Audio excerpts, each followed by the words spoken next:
Hello, আসসালামু আলাইকুম। Welcome to Jebin vibes. জেবিন ভাইবসের ইউটিউব চ্যানেলে আপনাদের সবাইকে স্বাগতম। রিসেন্ট অনেকগুলা ব্লগ শেয়ার করছি আপনাদের সাথে। কেমন লাগছে সেগুলা?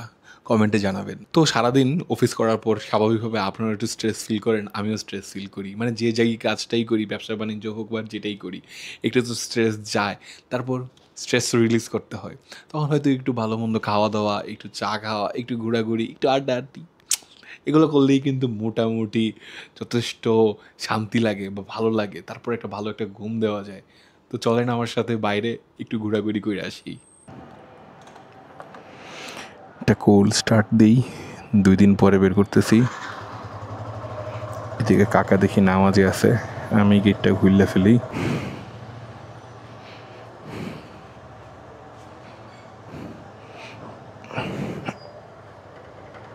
হ্যালো, আসসালামু আলাইকুম। Welcome to Jemin vibes. ও, একবার তো অলরেডি আমি ইন্ট্রো দিয়ে দিছি। কী অবস্থা জনগণ?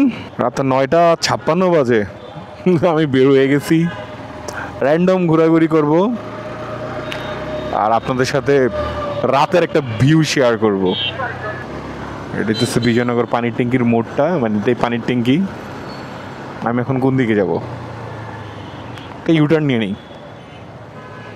সোজা পল্টনের দিকে গিয়ে কাজ নাই। অনেক কালো ধোয়া, আমি গ্লাস লাগাই দিলাম।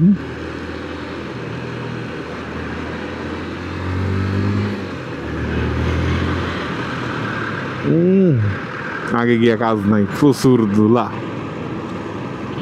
ধুলা না, প্রচুর ধোঁয়া। সুন্দর করে কথা বলো। তুমি সব কি উল্টাপাল্টা কথা বলতেছো, মানুষ এগুলো কি শুনবে? হ্যাঁ যাবেন, সঠিক করে কথা বলতে হবে।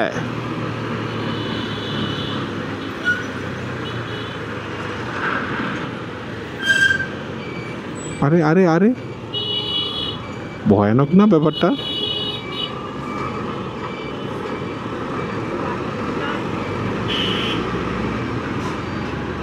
এই রাত্রে 10টার দিকে বেরোইছি যত একটু খালি পাই রাস্তা। অবশ্য খালি রাস্তা পাওয়ার কপাল নাই এদিকে। আমার অ্যাকচুয়ালি প্ল্যান হচ্ছে রমনা পার্কের দিকে যাব, একটু ঠান্ডা ফুরফুরা বাতাস খাবো, তারপর যে কাজে বেরোইছিলাম কাজটা হইতেছে আমার একটু বেগুন নিতে হবে আর একটু ডিম নিতে হবে। বাসায় 2টা জিনিস নাই। যা হয় আর কি, ছোটবেলায় যখন সাইকেল প্রথম প্রথম কিনছিলাম ক্লাস 7-এ থাকতে, বাসা থেকে যখন সাইকেলটা কিনে দিচ্ছে, মানে প্রতিটা কাজে, শুধু বাথরুমে যাওয়া বাদ দিয়া সকল কাজে সাইকেল নিয়ে বেরোয় যেতাম। তো এখন ব্লগ করতেছি মানে এরকম একটা কন্ডিশন হয়ে গেছে। আচ্ছা, এখন রাতে 10টা বাজে, একটা ভিডিও করার একটা সুযোগ আছে, চলো ক্যামেরাটা লাগায় বেরোয় যাই। সুন্দর ঠান্ডা ঠান্ডা একটা ভাইব। তো যে কথা কইতেছিলাম, কাজের চাপে তো সবাই একটা স্ট্রেস থাকেই, এটা খুব স্বাভাবিক, অস্বাভাবিক কিছু না। আর সারাদিন বাসায় বসে থাকলে যদি কাজও না করে তাও তো স্ট্রেস লাগে। তো সেই জন্য আসলে নিজে খেয়াল খুশি মতো কিছু একটা করলেই ভালো লাগে। কিন্তু তো আশেপাশে আমার বন্ধু বান্ধব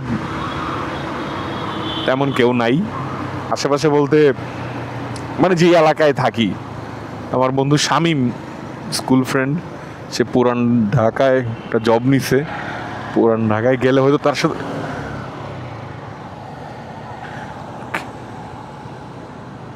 এই কি করলো এটা জিজ্ঞেস করে আসতে ইচ্ছা করতেছে আমার। আমার জিজ্ঞেস করতে মনে হয়।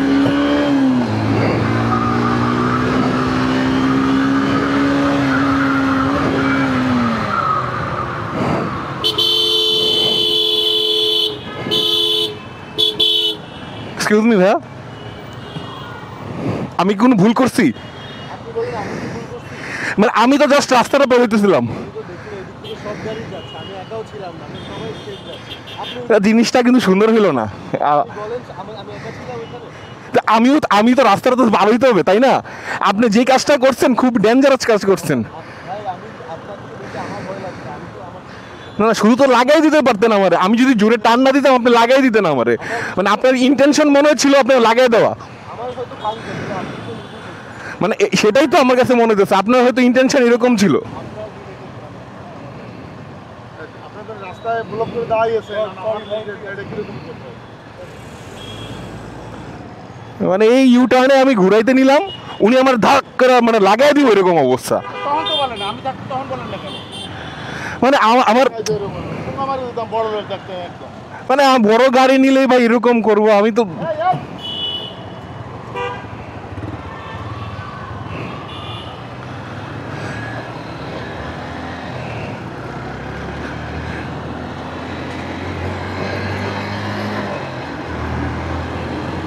শালার খালি ময়দানে বার হইছি আর সে মানে লাগাই দিব এমন কন্ডিশন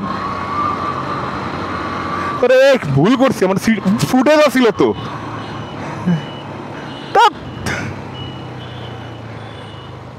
মানে সে একটা প্রাডো নিয়ে একটা মাইয়া সাথে বসায়া সে একটা মানে হনু হয়ে গেছে। এনে সব পুলিশ আসিল, আমার ভুল হয়ে গেছে। মানে আসলে একটা সেই লেভেলের শিক্ষা দেওয়া যেত এখনই। না, আজকে আর বাইরে ঘোরার মুডটাই নাই। মুড দিছে একদম নষ্ট কইরা। প্রচন্ড মেজাজ খারাপ লাগতেছে, আর ভাল লাগতেছে না বাইক চালাইতে। জিনিসপাতি নিয়ে বাসার দিকে চলে যাই। মানে আমি জাস্ট এখনো চোখে বাঁচতেছে, টপ করে গাড়িটা মানে লাগাই দিছে আমার। যদিও আমার এই গাড়ির খারাপ আর নাই, মানে জায়গাটা থেকে আমার রেস্কিউ করতে পারছে, থ্যাংক ইউ। মানে শরীরে লোম দাঁড়ায় গেছে একদম, যা করছে। কত কেজি ভাই?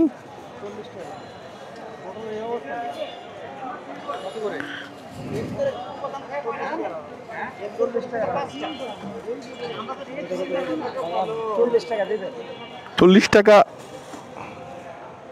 আমি 40 টাকা কেজি নাকি?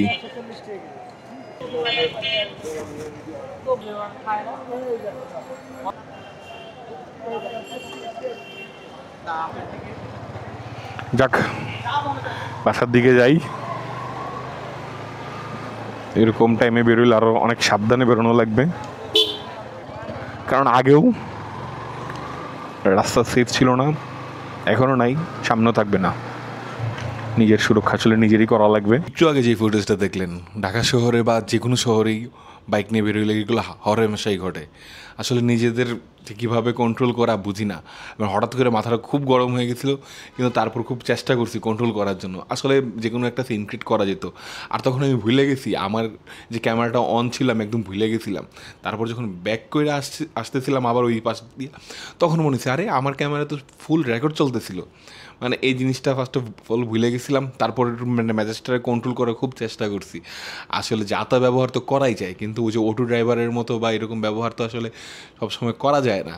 তারপরেও ব্যাপারে সবাই মানে বলে না যে অটোগুলো এরকম করে, মাঝে মধ্যেই বড়ো প্রাডোওয়ালাগুলোও এরকম করে, মানে এরকম মানে টেসলার মতো বা ফাত্রার মতো গাড়ি চালায় রাস্তাঘাটে।